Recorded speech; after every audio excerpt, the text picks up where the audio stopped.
Donc si je crée une image de moi-même en tant que personne heureuse et sereine, je peux vivre de cette façon. Si je crée une image de moi-même étant prospère, alors je peux devenir prospère. La première chose à faire, c'est s'asseoir et décider ce qu'on veut. Si c'est de l'argent, vous voulez combien d'argent? Beaucoup. Personne ne sait combien le mot « beaucoup » représente, donc vous devez être précis. Vous écrirez sur un papier exactement combien vous voulez. Et vous gardez ce papier avec vous et le lisez régulièrement. C'est ce que j'ai appris dans le livre « Réfléchissez et devenez riche » et c'est ce que j'enseigne dans mes séminaires. J'enseigne aux gens à se fixer des objectifs. Mais vous décidez précisément ce que vous voulez.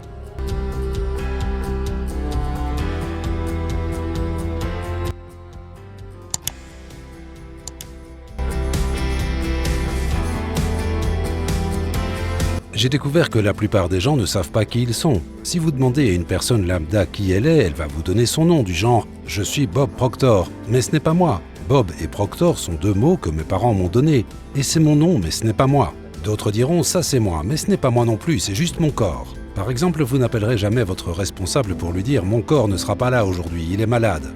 On ne dit pas « je suis main » ou « je suis jambe », mais on dit « c'est ma main, ma jambe, mon corps, mon nom ». Qui suis-je ?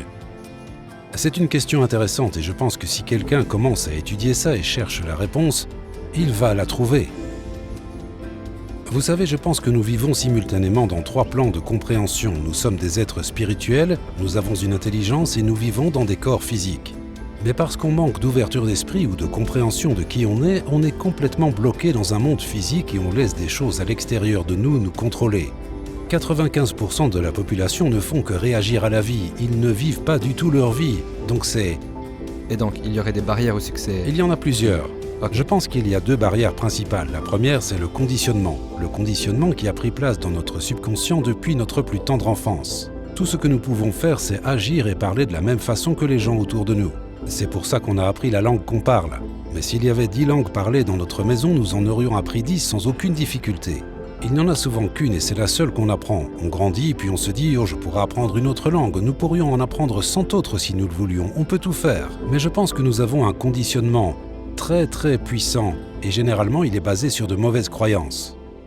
Ça, c'était pour la barrière qui se trouve à l'intérieur de nous. La barrière extérieure, c'est notre environnement. Nous avons tendance à agir comme tous les gens qui nous entourent. Et quand vous y réfléchissez, ça n'a aucun sens.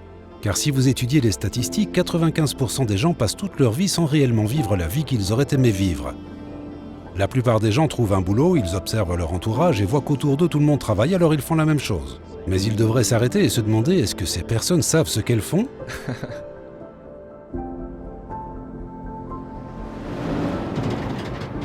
Les gens suivent les règles, ils prennent un numéro et font comme tout le monde autour d'eux.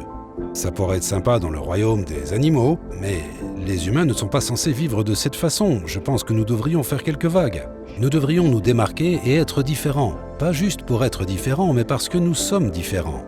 Nous avons tous des pensées différentes. Et je pense que nous devrions commencer à penser et dessiner dans notre esprit les images de ce que nous aimerions faire et ensuite s'y atteler et le faire. Emerson l'a fait, Edison l'a fait, Marconi l'a fait, Samuel Morse l'a fait, Buckminster l'a fait. On pourrait continuer la liste pendant longtemps. Ils étaient différents, ils se sont démarqués, ils ont fait quelques vagues. J'ai appris que vous ne verrez jamais la plus grande partie de moi car elle est non physique. Et ce que vous voyez ici en tant que corps physique n'est rien d'autre que la manifestation physique du côté supérieur de ma personnalité. Et bien sûr, c'est aussi le cas pour vous. Pour la personne assise derrière la caméra, c'est le cas pour tout le monde. Et ce qu'il faut étudier, je pense, c'est la façon dont cette partie non physique de mon esprit fonctionne. Que se passe-t-il quand je réfléchis? D'où mes pensées proviennent-elles? Comment cette chaise a-t-elle été fabriquée? Quelqu'un a dû y penser. Les pensées sont partout, et nous mettons les pensées dans notre esprit et nous créons des images dans notre esprit. Ce qu'il faut comprendre, c'est que c'est une partie non physique de nous qui fait tout ça. Si je peux créer l'image de quelque chose dans mon esprit, je suis tout à fait capable de créer une copie conforme de cette idée dans mon monde physique. Donc si je crée une image de moi-même en tant que personne heureuse et sereine, je peux vivre de cette façon. Si je crée une image de moi-même étant prospère, alors je peux devenir prospère. La première chose à faire, c'est s'asseoir et décider ce qu'on veut. Si c'est de l'argent, vous voulez combien d'argent? Beaucoup. Personne ne sait combien le mot « beaucoup » représente, donc vous devez être précis. Vous écrirez sur un papier exactement combien vous voulez. Et vous gardez ce papier avec vous et le lisez régulièrement. C'est ce que j'ai appris dans le livre « Réfléchissez et devenez riche » et c'est ce que j'enseigne dans mes séminaires. J'enseigne aux gens à se fixer des objectifs. Mais vous décidez précisément ce que vous voulez. Et puis vous commencez à penser. Vous allez avoir des pensées qui vous disent pourquoi vous ne pouvez pas l'obtenir. Vous avez la capacité avec votre esprit conscient de refuser ces idées et de les chasser de votre esprit. Penser à pourquoi vous ne pouvez pas faire quelque chose ne vous apportera jamais rien de bien. Alors continuez à réfléchir jusqu'à réaliser pourquoi vous pouvez le faire. Et le chemin à suivre pour y arriver vous apparaîtra sous forme d'images dans votre esprit. Pensez comment y arriver et non pourquoi vous ne pouvez pas y arriver. Réfléchissez à la façon dont vous pouvez y arriver. Je dirais même qu'après ça, vous devriez acheter un bon livre et commencer à l'étudier. Trouvez une personne qui est déjà en train de faire quelque chose que vous voulez faire et apprenez à connaître cette personne. Demandez l'avis des experts, ne demandez pas à votre voisin, votre mère, votre père, votre frère ou à votre collègue de travail, car ils ne savent pas nécessairement. Inutile de demander comment gagner beaucoup d'argent à quelqu'un qui ne gagne que 50 000 € par an, ils ne savent pas. S'ils savaient, ils gagneraient sûrement beaucoup plus. N'allez pas voir un docteur malade si vous voulez être en bonne santé, donc trouvez quelqu'un pour obtenir des conseils. Achetez un très bon livre et arrêtez-vous et commencez à l'étudier. Quand vous lisez un très bon livre pour la seconde fois, vous n'y voyez pas quelque chose que vous n'aviez pas vu auparavant, mais vous voyez en vous quelque chose qui n'était pas présent auparavant. Imaginez-vous en vivant déjà cette vie. Il faut que vous compreniez que c'est une image dans votre esprit. Quand vous ouvrez un livre, le livre n'est rien d'autre qu'une image qu'un écrivain a décrite à travers des mots. On a demandé une fois au grand artiste Van Gogh comment il faisait pour réaliser des œuvres si belles. Il a répondu « Je rêve mes peintures et ensuite je peins mes rêves ». Il obtient l'image dans son esprit et ensuite il la peint sur un mur ou un tableau.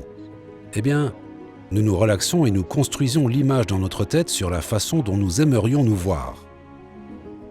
Comment nous aimerions nous comporter dans la vie avec les autres, notre vie sociale, nous voir dans le métier que nous voulons. La façon dont nous voulons faire nos présentations de vente dans le cas où vous êtes un vendeur ou autre. Et ensuite, prenez cette image et décrivez-la. Écrivez ça sur un papier, en utilisant le présent. Je suis tellement heureux maintenant que je me vois et écrivez tout ça. Beaucoup de gens vont rire à ça et dire que ça n'a aucun sens. Mais ça a énormément de sens. Ils ne pourront pas vous dire pourquoi ça n'a aucun sens. Moi, je pourrais passer des heures à vous expliquer pourquoi ça a du sens et je pourrais l'expliquer avec tellement de détails que tout le monde comprendrait. Donc écrivez une description sur comment vous voudriez vous voir et commencez à la lire. Et la relire encore et lisez-la tous les jours, gardez-la partout et continuez à la lire. Le point primordial que tous les grands enseignants ont évoqué au cours de l'histoire et sur lequel ils ont tous été unanimes, c'est que nous devenons ce à quoi nous pensons.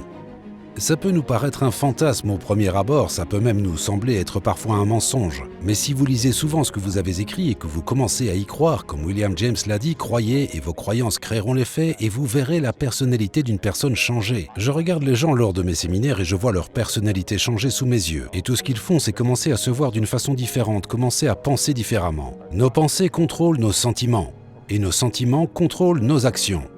Les enfants à l'école devraient apprendre tout ça bien même avant d'aller à l'école et ils devraient s'asseoir et on devrait leur donner un cahier vierge et leur faire visualiser les notes qu'ils veulent avoir, les écrire sur leur propre carnet de notes, tout ça avant que l'école commence, la première semaine de cours. Puis le professeur devrait dire « Je veux juste que tu te concentres sur comment faire pour obtenir ces notes et pas que tu penses que tu ne peux pas les obtenir. Je veux que tu adoptes l'attitude qui démontre que tu vas les avoir. » Bien sûr, certaines personnes diront que ce n'est pas être réaliste, mais c'est très réaliste. Cela s'appuie sur les principes du succès qui remontent à 6000 ans d'histoire. C'est de cette façon que tout a été accompli.